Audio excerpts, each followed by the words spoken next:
பணித்துளிகள் August 14, 2025. கொடுக்கப்பட்ட தலைப்பு தனிமையில் ஜெபம். கொடுக்கப்பட்ட வசனம் மார்க் 1:35. அவர் அதிகாலையில் இருட்டோடு எழுந்து புறப்பட்டு வனாந்தரமான ஓரிடத்திற்கு போய் அங்கே ஜெபம் பண்ணினார். போதகர் ஜான் வெஸ்லி ஒரு நாளும் தனிமையில் ஜெபம் செய்யாமல் தன்னுடைய நாளை கழிப்பதே இல்லை. தனது 86வது வயதிலும் அவர் பிரசங்கித்த கடைசி பிரசங்கம் கர்த்தரை கண்டடையத்தக்க சமயத்தில் அவரை தேடுங்கள் என்பதே. அந்த பிரசங்கம் முடிந்தவுடன் அவரை நண்பர்கள் தூக்கிச் சென்று அவருடைய அறையில் விட்டார்கள். தனது மரணம் நெருங்கி இருக்கிறதை அறிந்த அவர் எல்லோரையும் வெளியே இருக்கும்படி வேண்டுகோள் விடுத்தார்.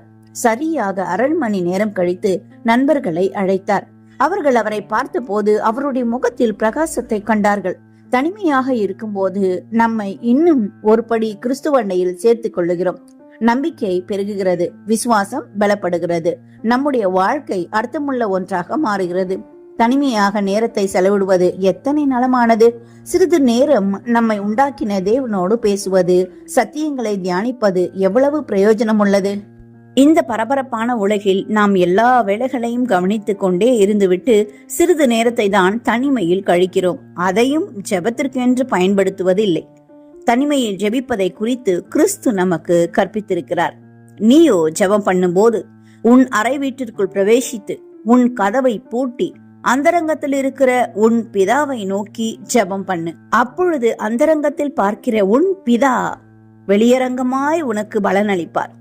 அன்றியும் நீங்கள் ஜெபம் பண்ணும் போது அஞ்ஞானிகளைப் போல வீண் வார்த்தைகளை அழைப்பாதேயுங்கள். நம்மை படைத்த கிறிஸ்து நாம் தனிமையாய் இருப்பது தேவையான ஒன்று என்பதை அறிந்திருக்கிறார். கிறிஸ்துவே அதிகாலையில் தனிமையாக எழுந்து புறப்பட்டு போய் ஜெபம் பண்ணுவாரானால் நாம் எவ்வளவாய் ஜெபம் பண்ண வேண்டும்? கேளுங்கள், அப்பொழுது உங்களுக்கு கொடுக்கப்படும். தேடுங்கள், அப்பொழுது கண்டடைவீர்கள். தட்டுங்கள், அப்பொழுது உங்களுக்கு திறக்கப்படும். ஏனென்றால் கேட்கிறவன் எவனும் பெற்றுக்கொள்ளுகிறான், தேடுகிறவன் கண்டடைகிறான், தட்டுகிறவனுக்கு திறக்கப்படும். குடும்ப ஜெபமும் சபை ஜெபமும் நமக்கு அநேக ஆசீர்வாதங்களை தந்தாலும் தனி ஜெபத்தின் ஆசீர்வாதங்களுக்கு ஈடாகாது.